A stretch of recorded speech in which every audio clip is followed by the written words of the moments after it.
Hello, everyone. This is Brother Benson Media, and today I'm joined with on Kennedy Ondiek, all the way from Homa Bay County, and he also stays in Nairobi. My brother, how are you doing, sir? I'm good. How are you? Yeah, I'm okay. Ni siku mingi kabla tujaongea. Maisha inakupeleka vipi? No, we are doing well. In Kenya, we are fine. Mhm. Uh, we are pushing everything, and in fact, we believe that our people are understanding that William Ruto initially started to do such things which were in any way interfering with the people's initial expectations. Mhm. Uh, that as we speak, they are realizing the importance of having him as the president. And Okay. So, quite a few people there. what do you mean by your people? Despite the people of Kenya, despite the fact that there was numerous challenges at the onset of his governance, what you realize that people are currently feeling the importance of him because actually there's a lot of turnaround in our economy and also in the engagement with the people. Mhm. Okay. So I think that things are working well in as much as there are challenges here and there because actually even the developed democracies there are challenges. Okay, thank you so much. We'll come to that, and maybe to begin with, on your own perspective, maybe you can paint for us a view of the state of the nation, because you've started by mentioning that maybe if you can paint for us that view, maybe citing various areas that you've seen that the administration of President William Ruto has done well as compared to previous years, and areas that you think he should improve on. Yeah, first of all, when you talk about the state of nation, I believe you are talking about the state of Kenya. How is politics, how is socioeconomics, and how is general governance going on? One, I have to believe we have all to admit from the onset that our economic growth is at a different level compared to the initial when we started. Different things have been changed. Most of the things have been reorganized. And in fact, the general governance structure of the country has been reorganized. Yesterday, we saw the president swearing in 15 Court of Appeal judges, which, according to the statement he read thereafter in his congratulatory a message to the judges, we confirmed that there's a tremendous change in human resource in the judiciary. And we also confirmed from his speech several other judges who are supposed to be employed at the High Court of Kenya, and also several magistrates and the chief magistrates who have been appointed and currently in service. So you realize that, and also he talked about budgetary addition. In fact, there was an increase in budgetary allocation to the judiciary. He also talked about strengthening independence of judiciary. So while I saw many people try to complain as to why they were sworn in at the State House and not sworn in at the Supreme Court, basically the appeal judges are usually sworn in at the discretion of the president. Usually the venue is chosen by the president either at the State House or at that appointed place by the president as communicated by the head of civil service. So basically, that government procedure, and no one has powers by any standards to change it. But when other judges will be sworn in, they will be sworn in like the magistrates are sworn in at the discretion of the Chief Justice. So that one is the unique nature of the Court of Appeal judges and also the Supreme Court judges. That is the members of the Supreme Court.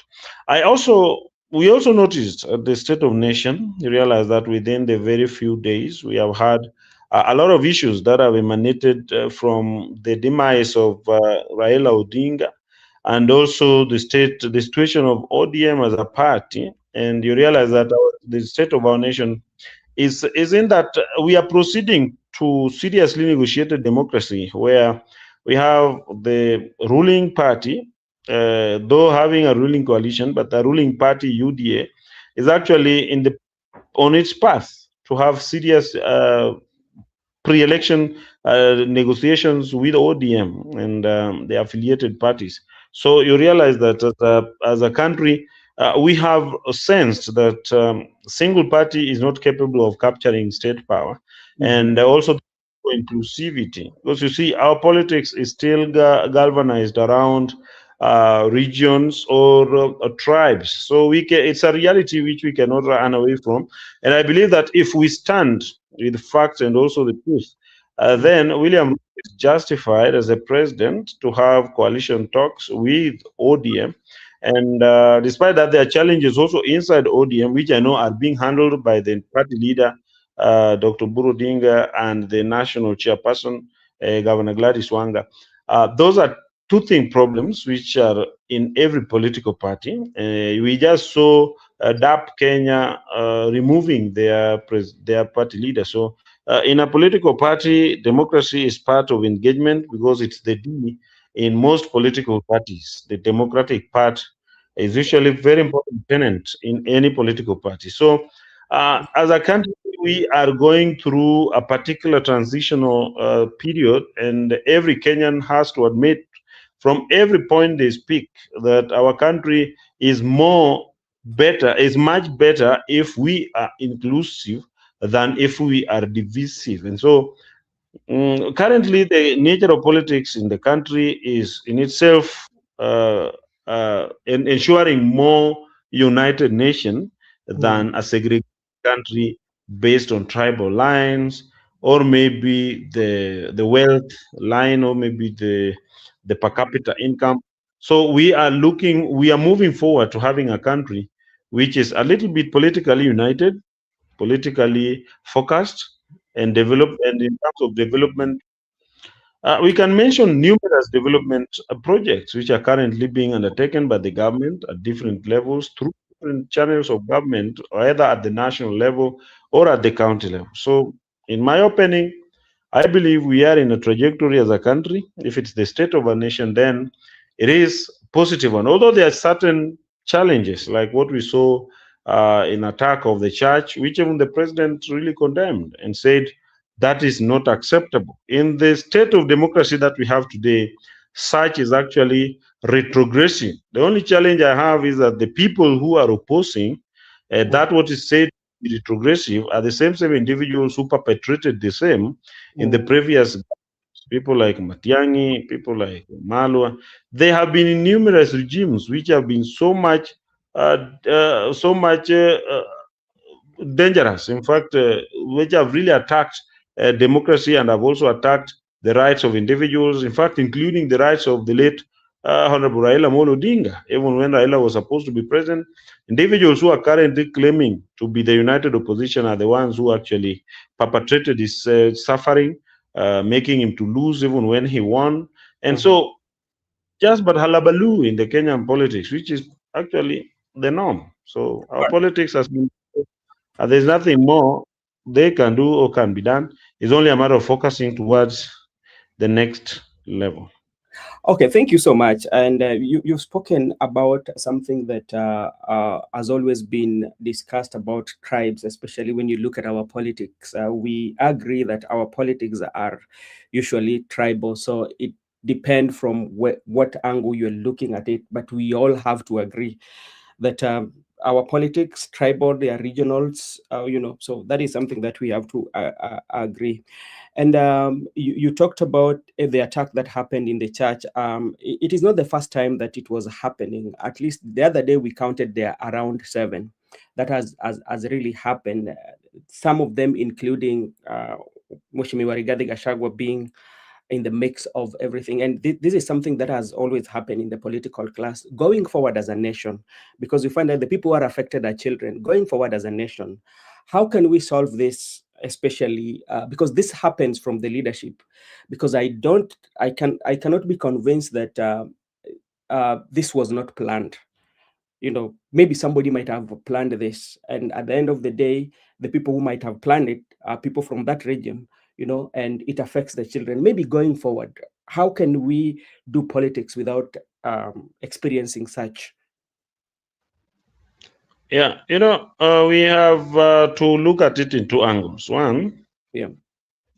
whether the attack was perpetrated was occasioned by the state machinery as claimed by Gachagua team, Mm-hmm. or whether the attack was in-house in the team of Gachagua in its dramatic nature, led by the deputy party leader, who is Mm-hmm. the former secretary general of UDA, Malala. Because Malala has proved to this country that is so dramatic. So we don't know when he's actually not acting and Mm-hmm. when he's actually acting. Mm-hmm. So tear gas or anything. I saw Gachagua telling the inspector general that tear gas cannot be bought from the shops.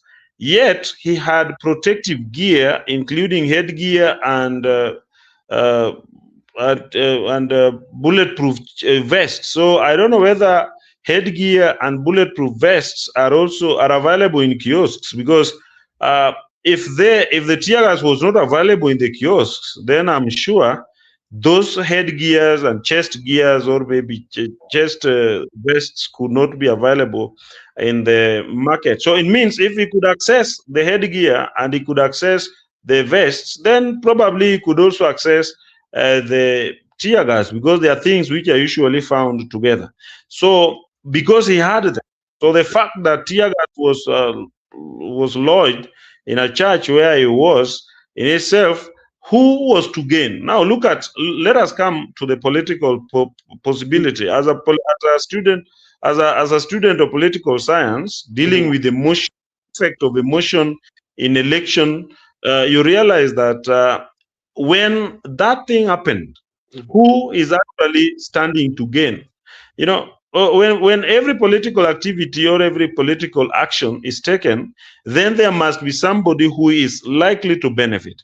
If these people are in a church and they were attacked using tear gas which was lodged in the church, Mm-hmm. who was actually likely to benefit? Do you think the government, in any wisdom, would lodge those tear gas? Actually, what was the effect of Gashagua's being in that church?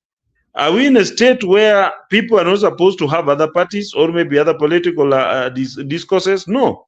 Our country is a country which is subject to Article 38, is a free state where each and every individual can associate with any political formation or party, depending on how they want to exercise that freedom.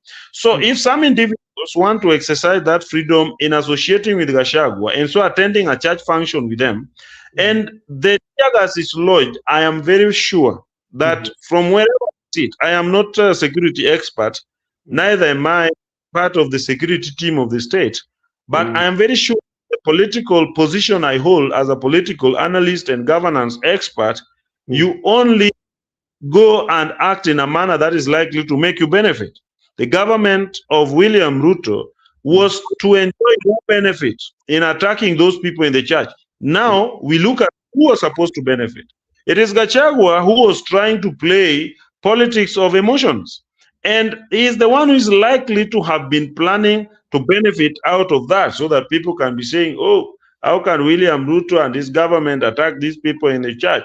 Because you see, we are having a president who came in the backdrop of allegations that maybe during the post-election violence in 2007, there was an incident which involved persons who were attacked and burnt in the church. So they would wish to bring back such emotions to the people of Kenya through this action, which in itself is not a creation of the state. Okay. If they want to claim that the state was involved, then they go further, to have gone further by indicating that such and such and such OCASs were otherwise structured in a way to ensure that that action didn't happen. There is a police, there's a police station around the church where that incident occurred. The members of that station were not part of the team. There is no such mission that can be undertaken by the government security apparatus without involving nearest police station. And the data that the members, including the OCS of the nearest police station, wasn't aware of such an incident. And therefore, they were only informed, and so they rushed to offer security.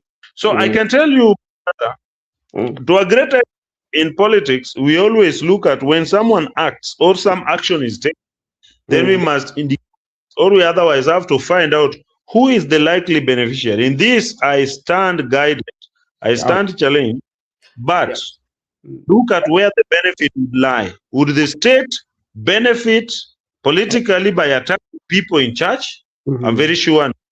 No. And would people who are in charge, together with these people who are attacked, Mhm, benefit through sympathetic understanding of the people by mm, claiming that they attacked them in the church? mhm. They would benefit. So that is the person who has actually deliberately created that act. I am not having authority to make a determination effectively, but my political, which I know you are interviewing me based on my political thinking, Yeah. I stand guided, I stand corrected, but the person who would benefit out of that particular incident is none other than those who attacked in the church, as Oh, no as against the person whom they claim to have attacked them. okay, thank you so much. With us, we are just sharing, but we've seen, as I told you earlier, what happened, especially in Nyeri, is not the first time that we are seeing this. We saw it during the Right Honorable Prime Minister time.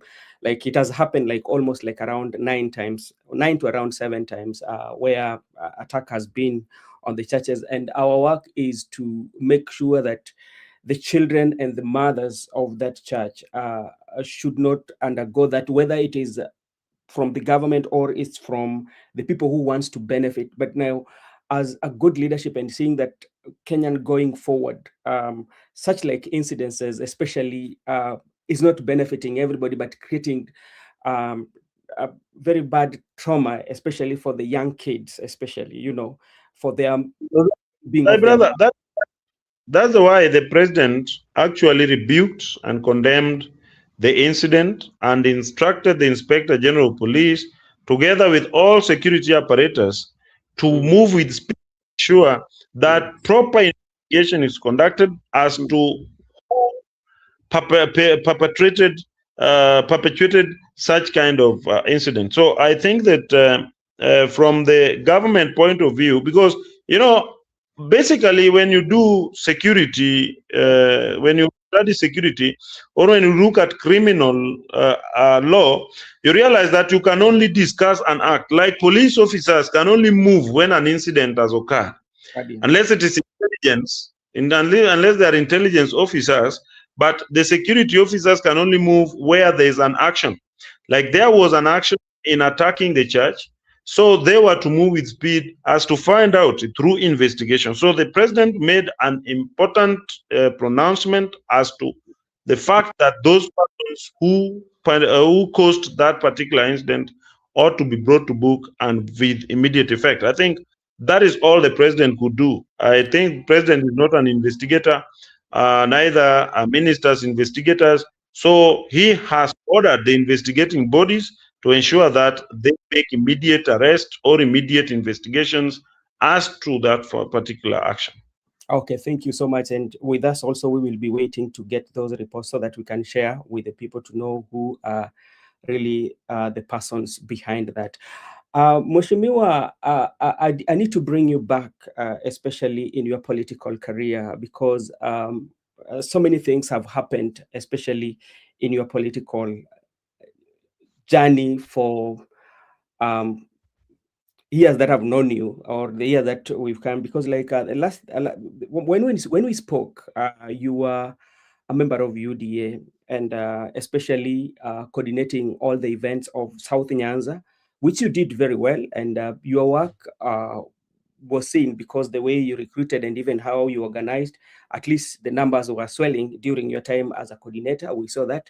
Then later, you left UDA and form a Progress Plus Alliance Party, whereby you are the chair, which your recruitment actually did well. You walk around and you are selling your policies and what you want to do for the country. Then late last year, you came back to ODM. Maybe to share with us what made all this change of mind and coming back to ODM, where there's some of stand that you took before the death of the Right Honorable Prime Minister, and now you're seeing you're in ODM.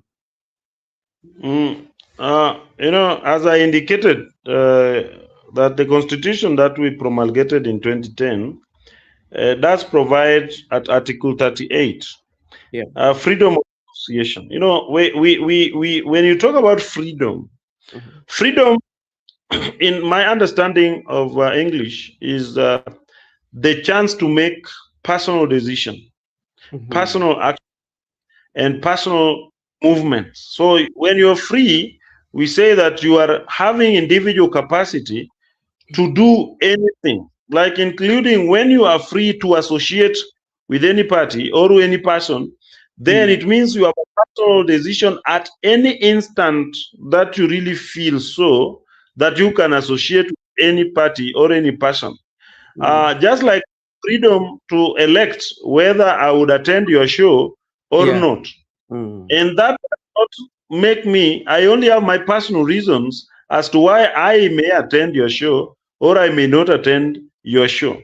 And so that one brings me to my political journey. Mm. I told you earlier, and when you were telling me about UDA, or when we were discussing about UDA, I told you that I told you that I chose to join UDA simply because when William Ruto became the president, Mm. he nominated and so appointed one of our own, Dr. Raymond Omolo, to the government. And as a brother and as a villager, it was only prudent that I use my political strength and acumen to Mm. associate with. Mm. And so I did associate with UDA. And I think I was very clear in my mind when I said that the process of democratizing Nyanza has been difficult because we have been so much in a single party. But Mm. that did not in any way indicate or otherwise show that I cannot, by any standards, later or maybe for any time associate with them. Mm. Number two, Mm. when I invited most of our people. I was in UDA and that was in government. I was inviting our people that please, for us to get power in future, for us to Mm. get presidential power in future, we must try to associate with the government in place. And Mm. because I indicated that William Ruto had already showed interest in working with the Luo community, it Mm. was just prudent as Luos that we back up our brothers and sisters who are already having an opportunity inside the government so that we could move together towards positioning ourselves with the target of after President William Ruto. And that was my mission. And after that, I ensured that our people came to government. And God, by the blessing of God, came the Gen Z movement. So when the reason why I got to form PPA with my brother Arnold Maliva was Mm. because when these individuals of ODM initially came into government, they came with a force of trying to eliminate those who initially there because they had the punishing mentality that they wanted to punish whoever had revolted against them, not knowing that these people they were punishing are the ones who paved the way for them to have an easy entry into William Ruto's government. So that is what made some of us a little to frown. But when we had little understanding, because I had to have consultation with the president, I also had to have consultation with people inside the government.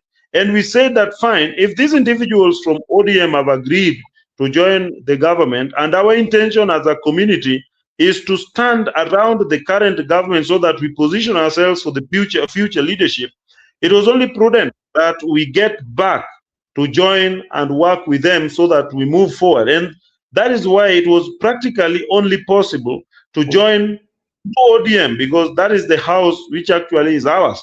So UDA was a borrowed house, but when now our parents and our relatives have joined, then we have to stand with them. So that's why I chose as a political player Mm. that I stand with ODM and I joined ODM. Basically, politics in Kenya, people claim, oh, there's ideology, there's ideology. Basically, there's no ideology in Kenyan politics. It is purely interest. It is purely, and nobody can tell you in Kenya that I am standing in UDA or I'm standing in ODM because I believe in it. Nothing. There is no one who believes in anything in Kenya.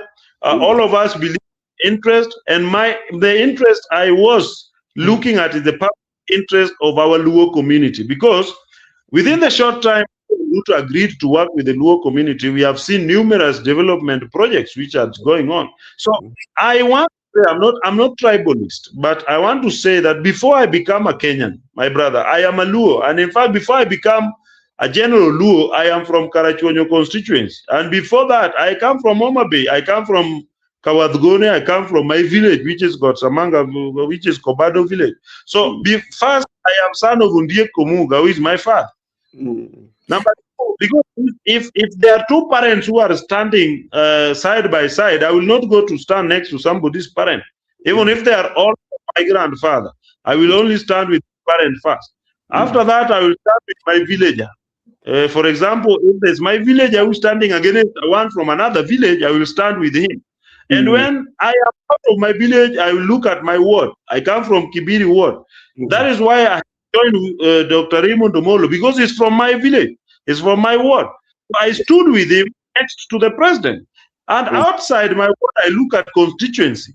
This one comes from Karachuonyo, where I come. If there's a competition between two people, one is coming from Beta and another one is coming from Karachuonyo, I will stand next to the one from Karachuonyo. It goes to all the way up to Homa Bay County. If someone is from Homa Bay County and competing against another one from another county, I will stand with this one from Homa Bay, because charity begins at home. So that is a simple reason why, when we have found all the Luo members are inside broad-based government, and I was joining to work again with President William Ruto, it was only possible that I join and work with them through ODM, because this is the one that is going to give us the negotiating power as a community. Let me tell you, even the Mount Kenya people are talking about Mount Kenya because it is where they come from. Basically, no one wrote a letter to be born in a particular region of Kenya. Neither, even yourself, I don't know where you are born, but I know you come from our area. You did not write a letter to be born in Africa, even though now you work in America. So I'm telling you, everything that happens, there is always East or West, home is always the best. And when it comes to a matter of ODM, PPA, UDA, ODM is always home. And that is where I went back to. And I wrote and said, finally, I am home. And I am where my people are. Okay. And my people are in ODM, and my people are in government with William Ruto. So that is why it is ODM and William Ruto. Okay, and I agree with you with what you're saying, because as you know, that there is that freedom of association, the way you said earlier.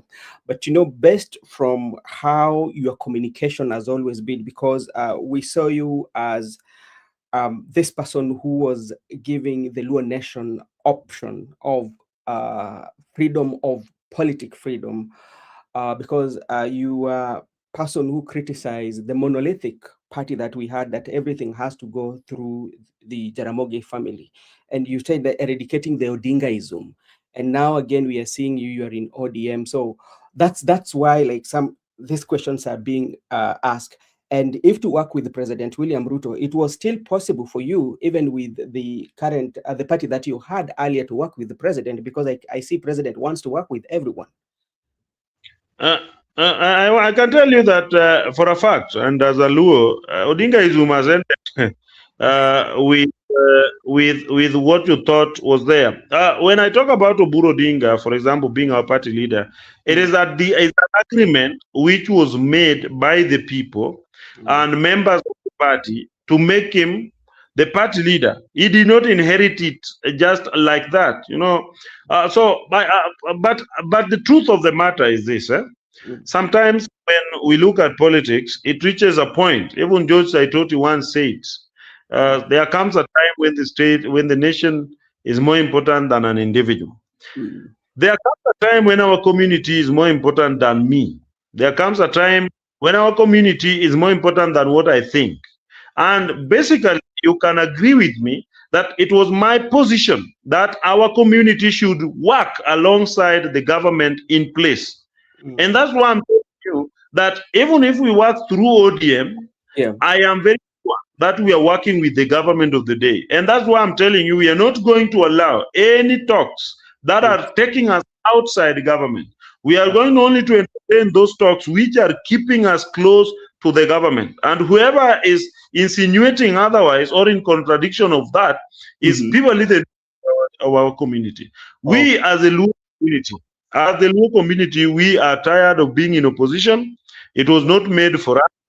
We are also looking forward to having government services within our regions, like we are already enjoying it.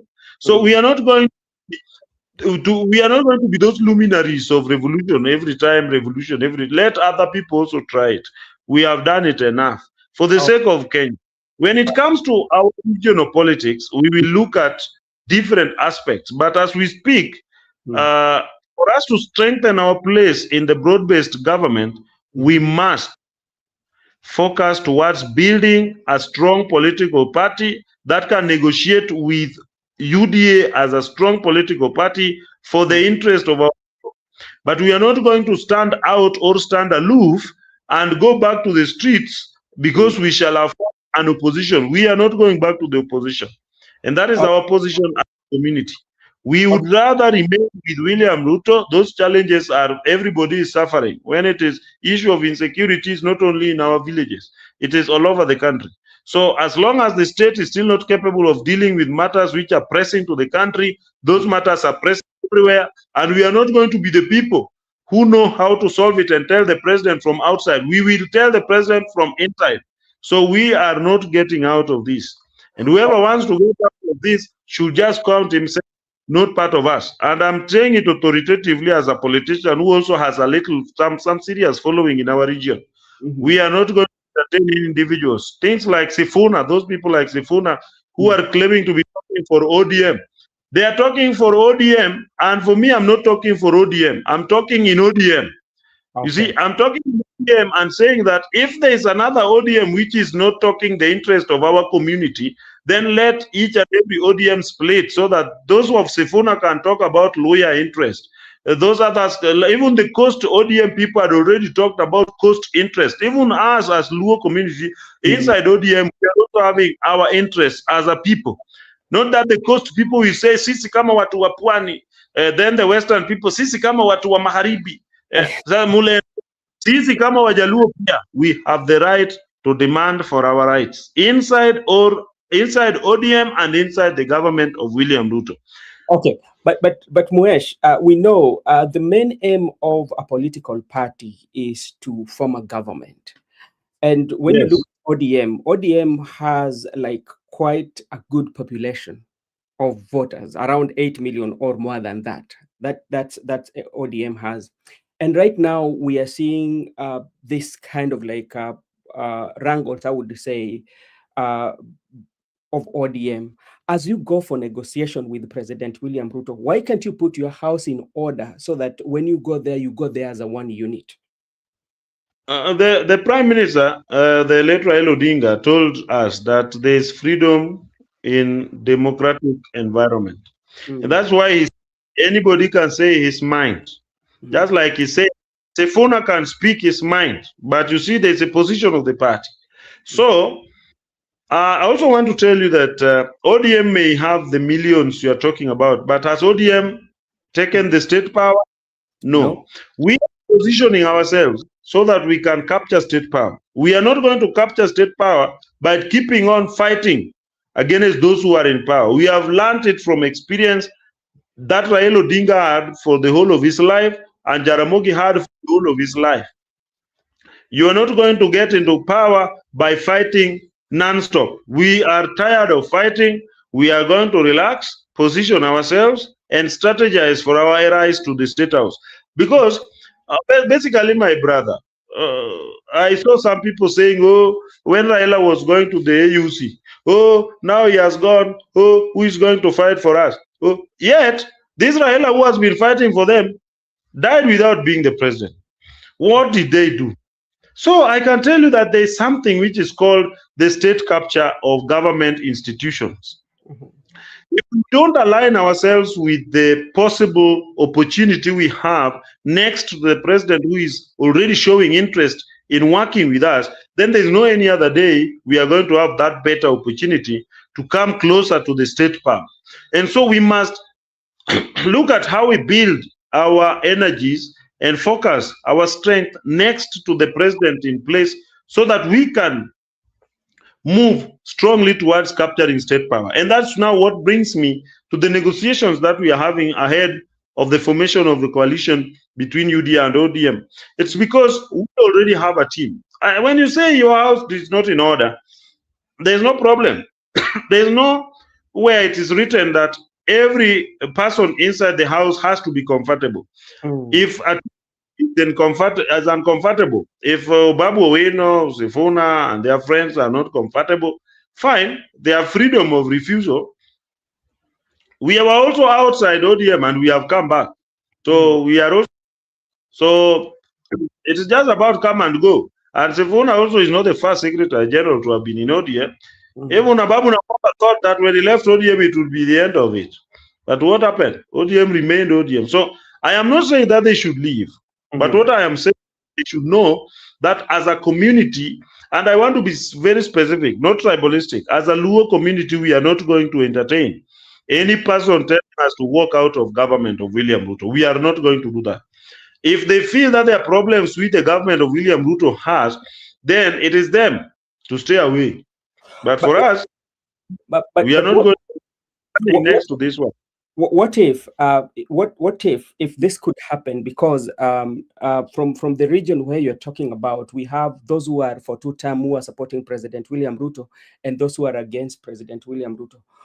um how then can you generalize that we and our people, that we are all there, or the larger percentage of the people are the people of the two term? Uh, Maybe I can say that it comes a time Hmm. when, as a people, have to just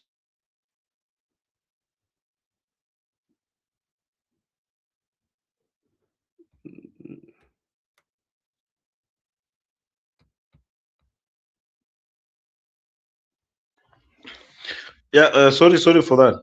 Yep. What I can tell you about the divergence in the opinion. People may have different viewpoints, Mm. and there's also no position that has been officially taken that we are all supposed to support the president. Mm. It is only our duty as those who are supporting the president and supporting the movement to go and talk to them. We can go and talk to them so that they can change their mind, and also they can also rethink their position, because our community has really stayed out of power for so long. And if we continue to behave like if we don't know what has happened, then we have to really reorganize our thinking, because we must all understand that when we are close to government, at least there's a lot that happened to us as a community. Mm. Mm. Okay, thank you so much. And that was, let me come now to Homa Bay County. Of late, you've been very active in Homa Bay County. And I don't know whether you are an employee of the county or you are doing the best interest of your county.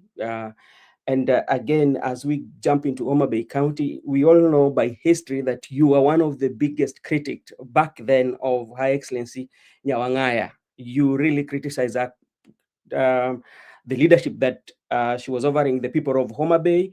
You also talked about, there was also a time I saw you talking about the contractors who were not paid. And today we are seeing you having a different tune. So maybe you can clarify for us so that then we can go into the specifics of the Homa Bay County.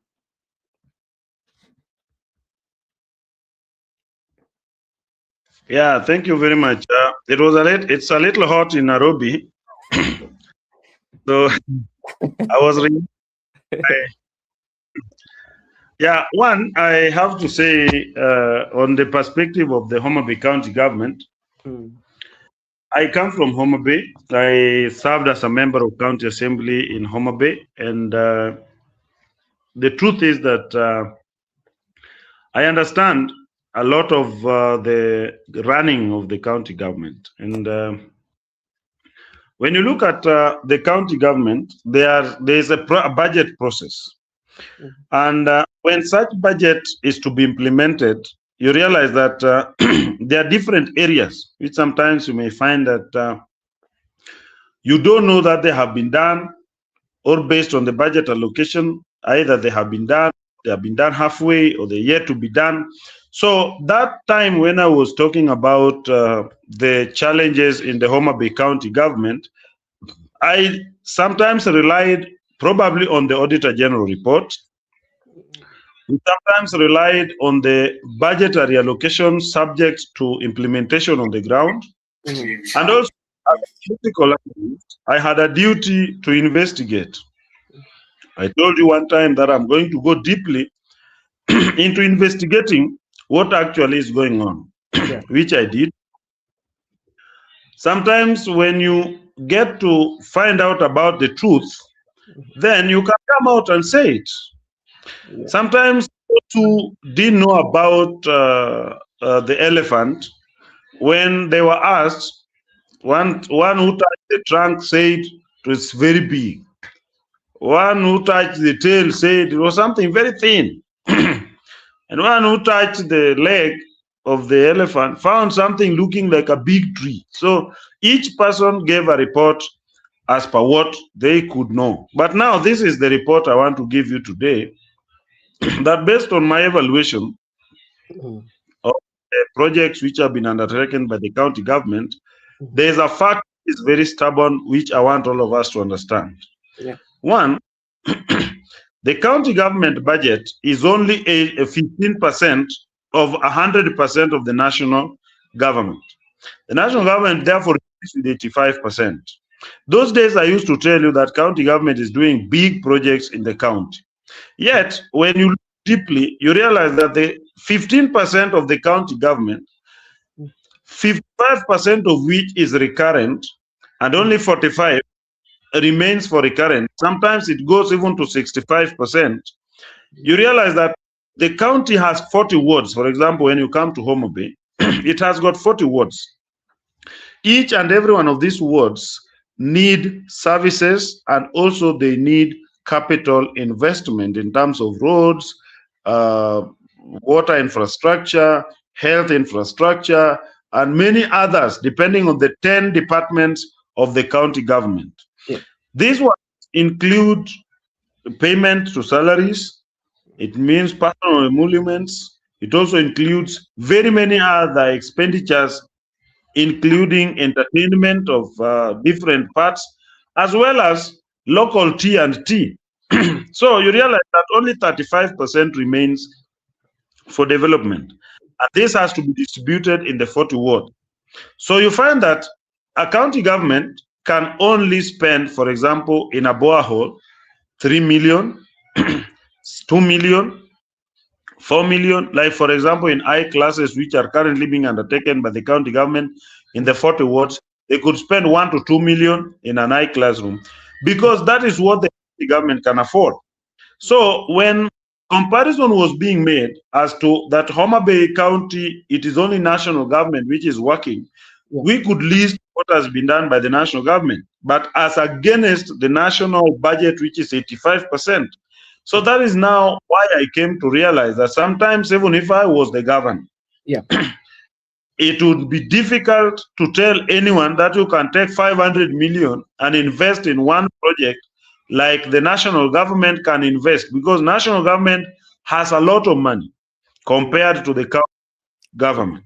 So uh, if you look at, for example, the PIA in Homa Bay, if Yeah. you look at the amount that has been spent on it, that amount you cannot, as a county government, spend. If the county government is the one which was to build the PIA, they Yeah. could not build the PIA, because that would consume the whole financial year development budget.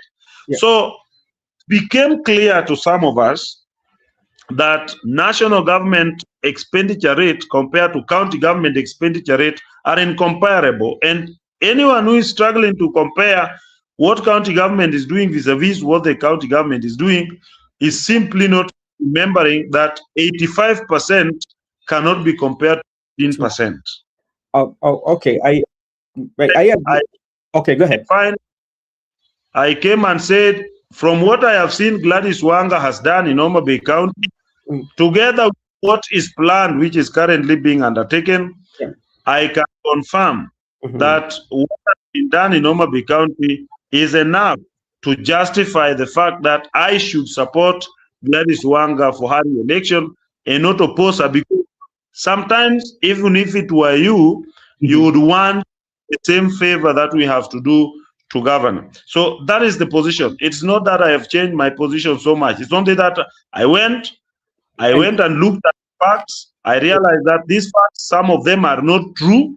Some of them were just fallacies also, because I took my time. If you look at my Facebook timeline, yeah. the other day, I went with a team called Aumanya Goro, a Mhm. team that we visited Kandiege Level 4 Hostel, a Mhm. place where I've been told several times that there are no drugs, the services are very poor. But when I reached there personally, and in that video, I saw drugs. I saw large number of drugs. They only told me that malaria drugs may not be there because they are specialized drugs. But Mm, the normal basic drugs were available. And they could give me the record of how they have been dispatching these drugs. The only problem is that when our people go to the hospital, they are told, oh, maybe you're suffering from this kind of illness, which is specialized, and they cannot offer medication for that. So you must go and source it elsewhere. It is like they feel it mm. should be case. So like So when you get such like challenges, because right now you can reach Nyawangaya very easily. Now when you bring kind of the specialized treatment or some of those drugs, what action maybe she will be taking or what action she has taken, that is one. Then secondly, also because you are very I did not get that. I'm saying you I did not get that part. what you found from your Facebook timeline, because I was watching where you went and found these drugs and the people are complaining that they're not getting drugs. When this message reaches the governor, what action did Her Excellency take, especially to make sure that these drugs reaches the people of Homa Bay? I don't know what has happened to our sound. Maybe you can check on your side, because like on my side I can see you. I can maybe I am not able to get you. Uh, can you please then log out and come back again? Hello? Uh, can you please log out and come back again? We can try it. Uh, what's happening with the sound?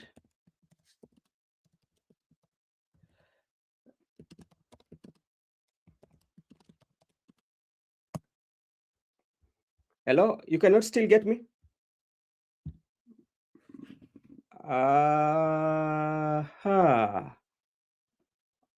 Okay, I think there must be problem on his side, because like on my side, I think you can get me from the comment section on my side. We I think he will come and log again. I don't know what's happening. Maybe on his side.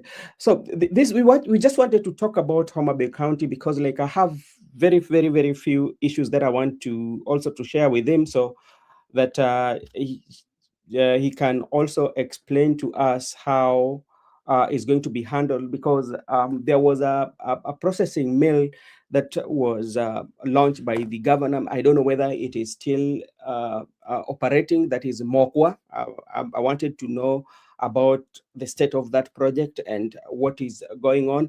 I also wanted to know how are they planning to create more revenue, especially in Homa Bay, bearing in mind that Homa Bay is one of those counties that produces very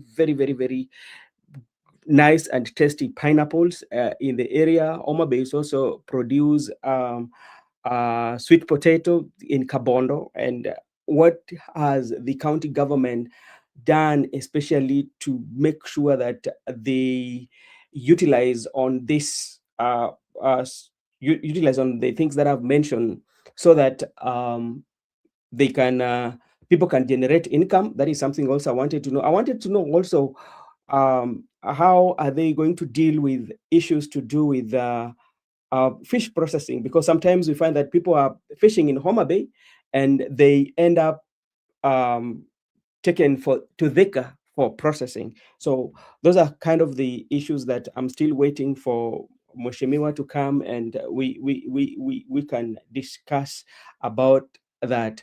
Both you are clear. Yes, the only, I think the problem is we cannot on the studio. I I can hear him, but he cannot hear me, so he cannot answer the question. So hopefully, if he can come back, it will be of great deal to us. Thank you, everyone who has joined here. There are quite a number of issues that he has shared about. Let me see. Hello, can you hear me now? Hey, Koranya, I can get you. Okay, thank you so much. I think there was a problem with the network. So there's a question here that I wanted to know the state of this project, because like, since you're very close to governor, I wanted to know the state of Mokwa, because this was a project that was launched by the governor few years ago. And from the look of things, or from the sources from the ground, this uh, processing mill is not functioning. I don't know what is the state and what could be the problem. Yeah, I'm supposed to confirm from the Minister of Trade Mhm. or Minister for Agriculture, the County Executive Committee member for Agriculture or Trade, Yeah. because I do not authoritatively respond to the question, but for the sake of, for the interest of the persons viewing us, Mm. I can give my personal understanding, because I come from Homa Bay County, and even if I was to be the governor, this would be the position. One, that one is a concept which was developed, Okay. and when it was developed, there were other factors which I think, from my personal view, were slightly overlooked, Okay. and that those are the technical reasons which, even if I will be answered by the CEC for Agriculture or Trade, Mm. uh, and as a businessman, apart from politics, I do business. Yeah. I understand that there's aspect of raw material. Mhm. I also understand that there's aspect of the market.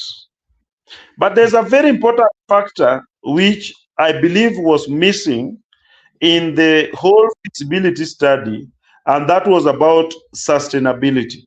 Sustainability in terms of supply, and sustainability in terms of dispatch. What was the initial plan in how to sustain this mill? Mm. Because if some machine stops operating for around 7 months, waiting for the production of another maize cycle, Mm. and also it has to look for market elsewhere for some particular product which is also very new in the market. So that particular sustenance level was actually not maybe researched, because that is what has caused the current situation Mm. in Mokwa. And any consultant who would wish to advise the county government or is researching on behalf of the public would actually be asking himself, what was the initial plan for Mm. sustaining meal now that it is in isolated area where maize is only produced once in a year? Mm. So when production is only once in a year, we have employees. Maintaining these employees as they wait for maize to be ready once in a year, was it part of the sustainability plan? Mm. The feasibility study, was it covering the period, and what was the source of maize to sustain the meal within the period that it doesn't have maize? When you go to Dollar, for example, or when you go to Jogo, for example, you will find that they have silos, and these silos are able to contain maize for as long as they wait for the next harvest. Did Mm. they have it as part of the plan in that? So Governor Gladys Wanga only inherited some facility which was already messed at the feasibility stage Okay. and was on with it because it is something where the government had invested money, yet there are some teething challenges which are glaring in that particular project. So we should go back to the study, go back to the feasibility study, go back to the concept paper, go back to the analysis as to the sustainability, go to environmental analysis, because you cannot talk about a mill that you wanted to run a whole year and you don't have a reservoir. You're only having harvest, which is done once. If you go to that place, we have only a store. A store is not a silo capable of holding large amount of cereals awaiting the milling. So that is part which I want to tell you, even if I was the governor, I would literally fail in sustaining that project because that sustainability aspect was not part of the concept paper. I bring you to the next. Mm. It's a new product which was to come to the market. You want to introduce it at a point where it is run by the county government. I'm telling you, have you ever seen even the government of Kenya owning a milling company? Do you No, have any milling company which is owned by the government? no, no. The project should have had a phase where the government launches it and gives it to a private person to run it. And if you look at the concept paper, it did not have that. I can look for the concept paper and share it with you. So when we look at Mokwa, it is just a political tool which was established quickly by Cyprian Aweti and his government. And when Gladys Wanga came in, she found something which already had consumed the public funds, and she wanted to make it work. But I can tell you that that thing is not sustainable because sustainability is not part of the concept. It did not form part of the feasibility study. Oh, So okay. that is what I can tell you. Okay, thank you. But for the real facts, I can confirm with the county executive committee member for trade and county executive committee member for agriculture so that we find out what actually is the other parts. But from my economic point of view and from my business angle, I know the government cannot run such a mill. That mill must have other sources of raw materials, even as they wait for the local maize to be harvested. Okay, thank you so much. And I'm still at the trade and agriculture. Maybe if you also will relay this, because this is something that an issue that we've always discussed, me and you, because like when we go home, we pass via Olare. We know very well that Olare in Homa Bay is producing one of the best pineapples, especially in the country. And we've been asking ourselves that why is it that we've not gotten an investor or anybody to come and at least build for us a processing company where can build can construct this pineapple juice so that one can create employment. That is one of them. We have Kabondo that produces sweet potato.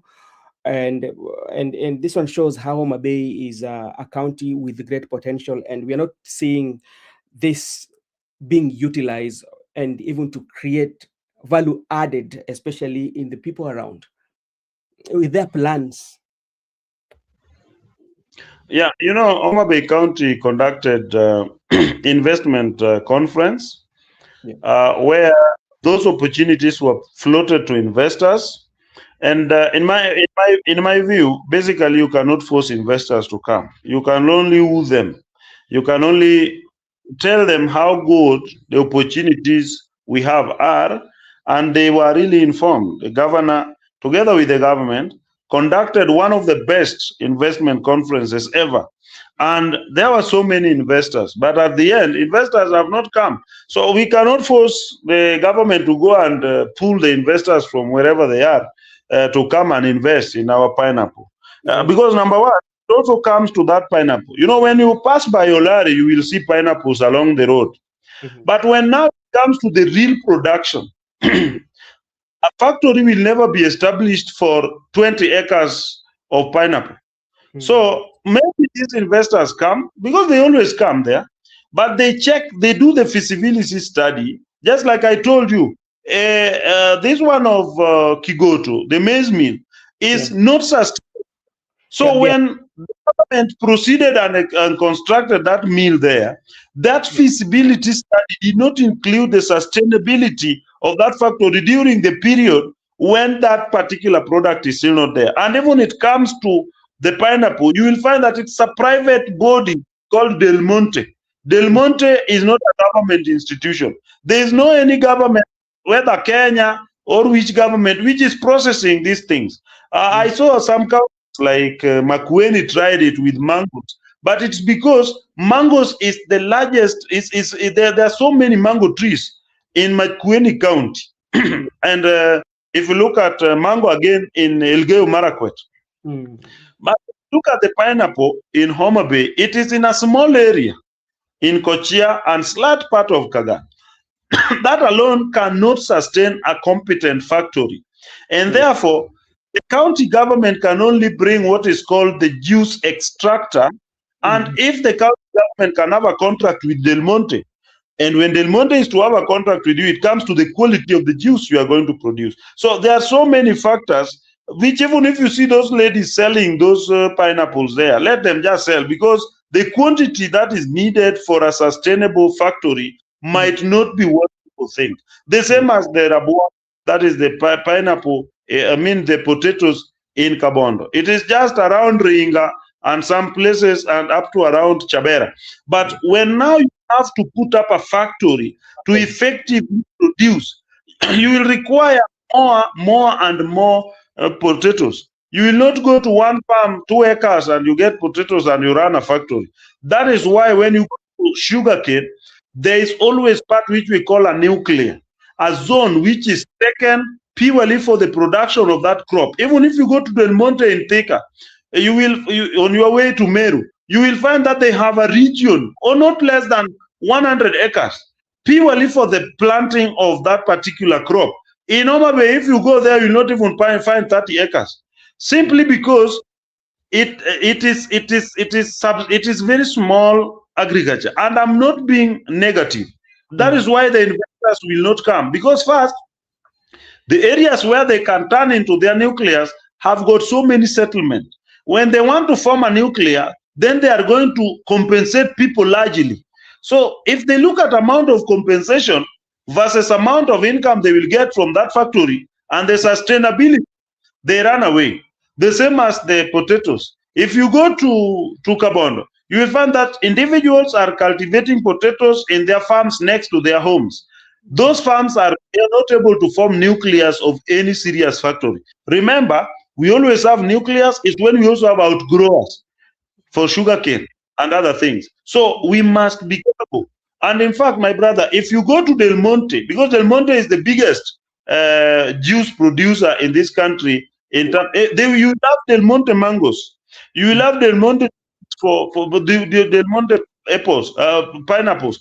Is a large tract of land which you cannot get in Kochia alone. And the mechanization will be needed. If you go to our zone, if a factory is to be established and it is to be mechanized, you will find our pineapples are cultivated around the hills, on the hills. Mechanization will be very tricky. So there are certain things which, even if we have them, it's just like having some gold mines. The gold might be there. People say, how can we value add this our gold? Yet it is very petty gold, which no serious miners can come and invest their mining capacity there. So let us look at Mokwa and learn from it, because the truth of the matter is that the maize being produced in that region is not able to sustain the factory. At the same time, sustainability during the period when there is no production matters a lot, because they needed to know where would they get maize when no maize, because the factory cannot stop for 9 months and you expect it to go back running.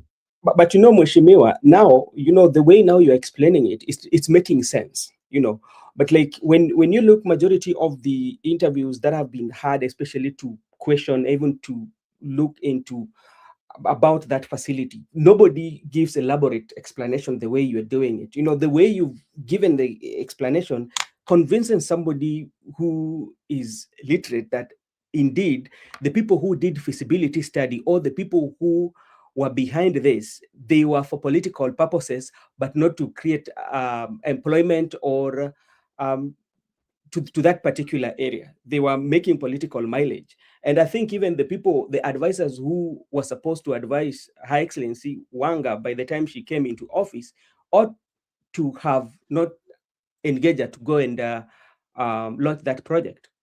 Because from the initial. Yeah, I agree with that. And I am a pragmatist, my brother. As long as we will always talk politics, governance, and development with me, realize that for me, I don't sugarcoat things. When it is, it is. When it is not, it is not. I can tell you for a fact that any investment that would be to the sustainability of that particular mill and any other factory, yes, nobody can keep campaigning that we will bring. In fact, anyone who wants to run against Gladys Wanga and claims that they are going to bring those factories like the pineapple factory, like the potato factory, some are even talking about banana factory. You see, it depends on which kind of factory they want to bring. Some may want to bring, like somebody might think of bringing a posho mill and thinking that is talking about maize meal. Maize meal is not something. It is something that crashes at least 20 to 50 bags a day. Look at the quantity of harvest which is recorded in that place. And not all farmers are willing to sell their maize to the factory. Some are willing to sell their to other traders.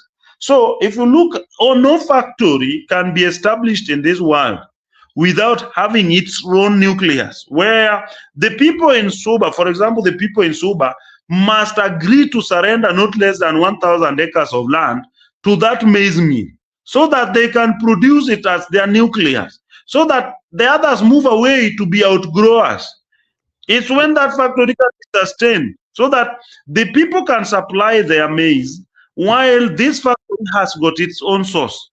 Or the government must budget as to go to Kitale and buy maize to sustain that factory. But will it still make sense?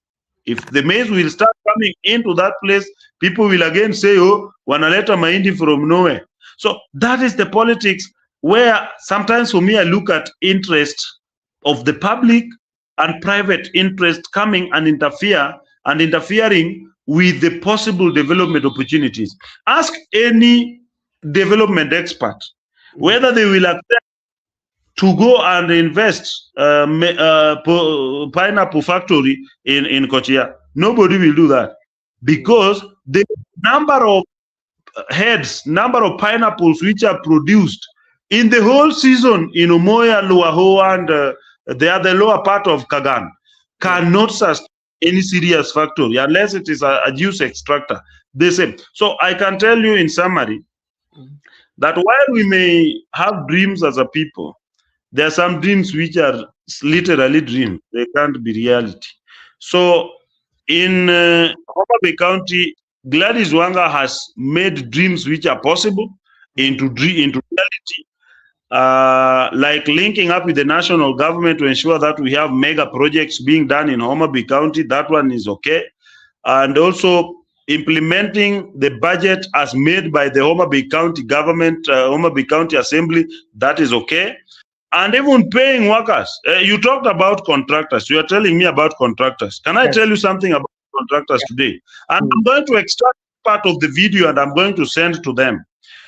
I personally took time and met these people who are saying they are contractors who are claiming pending bills. I can tell you, I'm not talking against any of them. Very few of them have got legitimate claims. And some of these legitimate claims are having vouchers which may need re-examination. As a government, you cannot just proceed and pay based on a voucher which has lasted for at least 2 years, a year and a half, 7 years. So some of their vouchers need re-examination and some of their vouchers need revalidation. And when they are called, some of them don't even present these documents. Some are hiding these documents because one, they did not follow right. Some of them did not follow right procedure of acquiring a contract.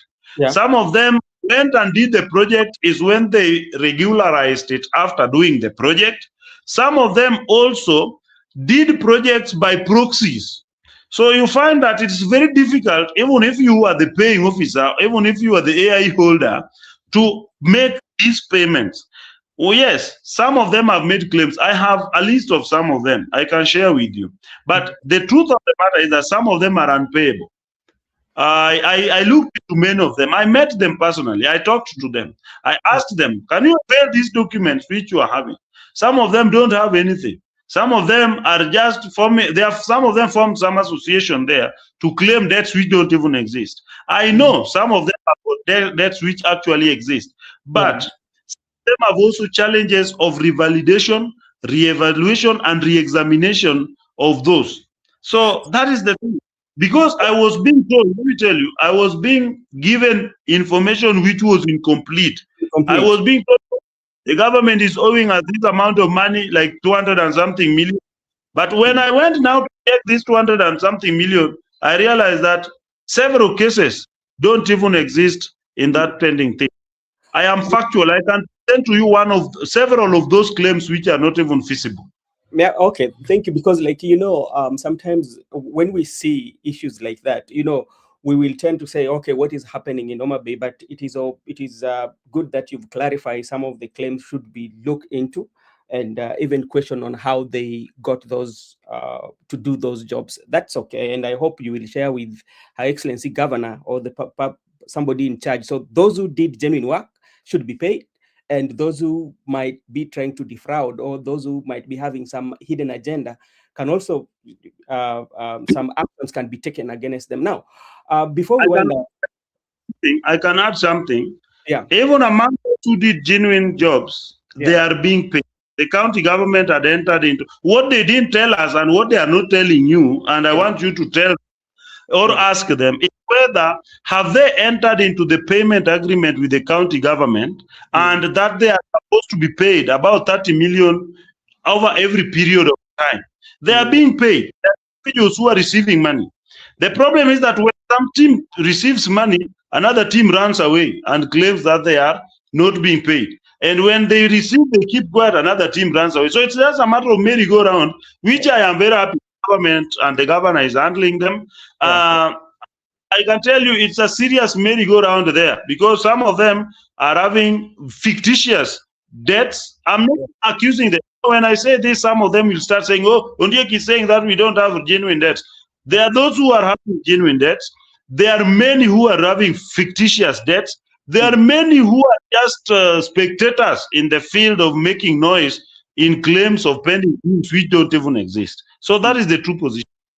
Okay, thank you, brother. Before we wind up, we know, and at some point you wanted to run for Homa Bay governor, but from the look of things, seemingly you're not going to run for governing. Are you running for any elective post, or you are not for 2027?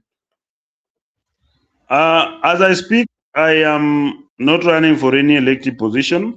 Mhm, I will be focusing in supporting Governor Gladys Wanga for her re-election mhm, and supporting President William Ruto for his re-election.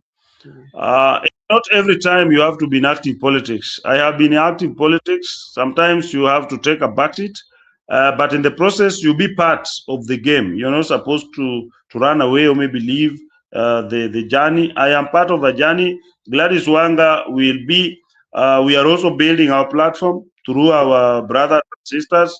At the correct time, we may or I may run for governor or someone else, or maybe one of our team members will run for governor, but the position is simple.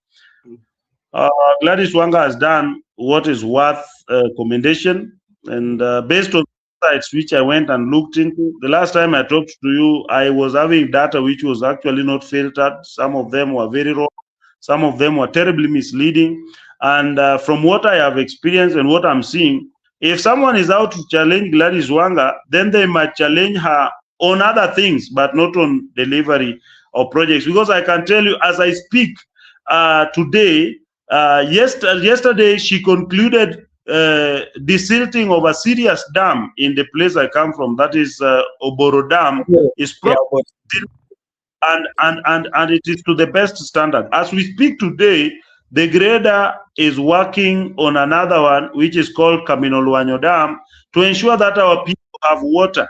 And after that, they will be desilting another one. In fact, they will be digging a dam, which is Kobondo Dam, to ensure our people in West Karachuonyo having water projects. So Gladys is doing what actually I would have wanted to do if I would be governor. So I think it's not reasonable enough to interfere, or maybe to just shout after knowing the truth. By the way, when I realized the truth about the contractors, and when I realized the truth about the budgetary constraints and the allocations and what is possible within the county government structures, some people are just talking. I have seen people like Odowi, they were just talking, but I'm telling you the truth. That thing is not possible as some people think. It is not theoretical. When you go to practice, Gladys has tried more than any person can do. In fact, she has done more than even what Cyprian Awiti did in 10 years. And I supported Cyprian Awiti. I was a right-hand man of Cyprian Awiti. But if I compare what Gladys Wanga is now doing versus what Cyprian Awiti did, I'm not blaming Cyprian Awiti, but I'm only saying that what she has done is far much better than what Awiti did in 10 years. Although Awiti took a lot of time in putting up structures, but what Gladys has done in mobilizing resources, ensuring budget consumption or budget utilization, and also community mobilization into different activities. I think whoever wants to run against Gladys should be prepared to get 2%. That is the possibility. In fact, if that person would get 3%, then it would be a different story. But as we speak, that is. Okay, my brother, to us, we want to thank you, and also to say thank you for creating your time to have a conversation with us in matters of Homa Bay and the nation and the Luo nation. And also you can extend our greetings to the county government of Homa Bay. We will be soon visiting them and to confirm all that you're saying, because like when we come, we will come to all these places so that we can confirm that everything that you are saying here are the true finding. I've seen you've posted the photos and you are there. Personally, I can see on your Facebook timeline when the grader and all that Oboro, I was just saying it, you were there personally, and we hope it's going to be completed. It's not like only grader is there for only today, then the following day hakuna grader, tunangoja ikuje, tutakuja kuangalia hayo. As you have said, I was personally there. Oboro is fully done. Yeah, okay. Ndakuja na nihakikishe. And Kaminyolo, even tomorrow I will post. We'll be officially launching the desilting of Kaminolwanyo. Although the grader is already working, but we'll do our official launch tomorrow at around 11 a.m. And then after that, we are going to other dams. Because what our people need now more than anything is not even a road, is a dam for water. Okay, thank you so much. And maybe your last remarks. And I want to thank each and every individual who has been very genuine in my quest for the truth. Initially, from outside, I used to receive facts which were actually imbalanced. I want to thank, there are individuals, when I thank them like this, they know what actually came out to be the truth. And I also want to stand with the position that as a people, we must galvanize our massive force next to the political party. That is the tool that we have with which we are able to rise to power. And we are supposed to move alongside our party leader, Dr. Buru Dinga, supported by the national chairperson, Governor Gladys Wanga, and the leadership of the party. The wrangles which are in ODM will be short-lived, and I'm very sure that as a community we are going to go back to our initial position and move as a community. We must position ourselves strongly next to William Ruto, and that's why we must support those individuals who are working with the president, including John Bade, Opio Wandai, and PS Dr. Raymond Omolo, so that they can strengthen their position around the president, even as we prepare. And as we also look forward to future, Homa Bay County as a government has myriads of challenges, which is actually common to many counties. But what Gladys Wanga has done as a governor, in my point of view, and as a person who is a potential contender, is that she has done more than we can challenge. And the only thing I can do, or I can ask the people of Homa Bay, is that let us give her time, just like the President William Ruto has asked us to give him time so that he can, because the first part of this governance is supposed to be preparatory part, then now proper implementation part is supposed to be the second term. That is why the constitution was sound enough to give governor 2 terms. Let us give them 2 terms. Let us give President William Ruto a second term. Let us give Governor Gladys Wanga a second term, so that each and every one of them can have opportunity to deliver to the mandate that the constitution has given unto them at the right time. If we want to get to a change, then we'll reorganize our governance, but after 2032. Thank you. All right, thank you so much for your time, and I want to thank everybody who was in the comment section, including Anne, Gypsy Connor, Judith Shaima, and everyone who commented and shared their view. We really, really appreciate you. This is Brother Benson. See you next time, same place, same time. May God bless you all.